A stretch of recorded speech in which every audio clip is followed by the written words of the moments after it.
In February of 1945, Winston Churchill, Franklin Roosevelt, and Joseph Stalin all met at Yalta. Yalta is a Soviet resort on the Black Sea. They met there to plan the post-war world.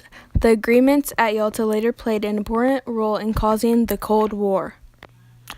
The most important issue they discussed was about to do with Poland.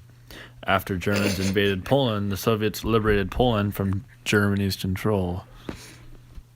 The Soviets wanted Polish communists to set up a new government.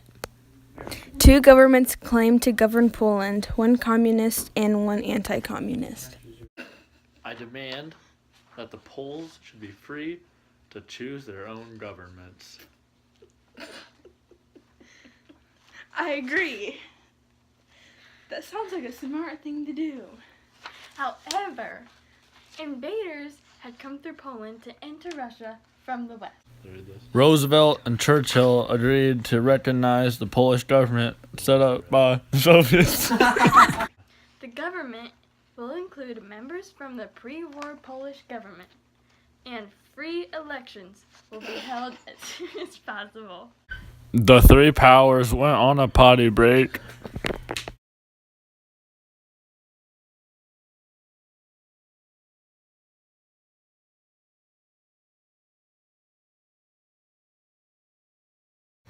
After reaching a compromise on Poland, the three leaders agreed to issue the Declaration of Liberated Europe.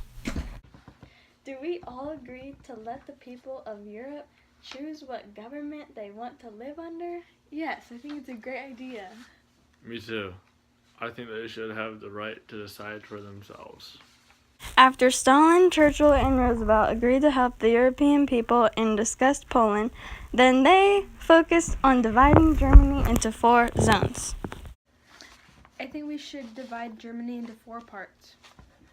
Yes, that'd be a great idea. I think Great Britain, the United States, France, and the Soviet Union should all control one of the 4 parts. I also think the 4 countries should divide Germany's capital city into 4 zones as well. After they discussed dividing Germany, Stalin demanded his great idea. I demand for Germany to pay all they damaged in the war. The Allies would remove industrial machinery, railroad cars, and other equipment from Germany as reparations. It is 2 weeks after the Yalta Conference. Oh dear King of Romania, please appoint the communist government. Stalin and your Soviets violated the Declaration of Liberated Europe. This is all I hear from you. Us Soviets refused to let more than 3 non-communist Poles serve in the 18-member Polish government.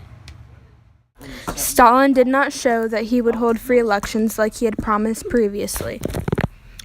On April 1st, President Roosevelt informed the Soviets that their actions were not acceptable. President Roosevelt thought that creating the United Nations would make it more peaceful. As the war came to an end, Soviet leaders began to worry about security. No! I believe that communism is superior and will replace capitalism one day! Lenin's theory was that the capitalist countries would eventually try to destroy communism. This made the Soviets suspicious of the capitalist nations. Of the capitalist nation. The Soviet leaders decided to secure their borders.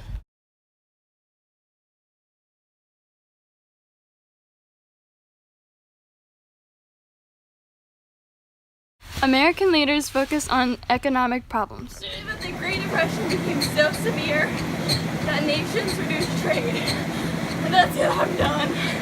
I can't.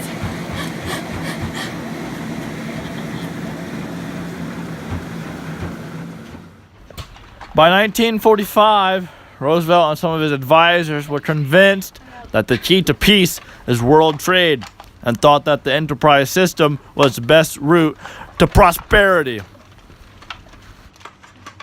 Boom, boom! How do you work this? We're good.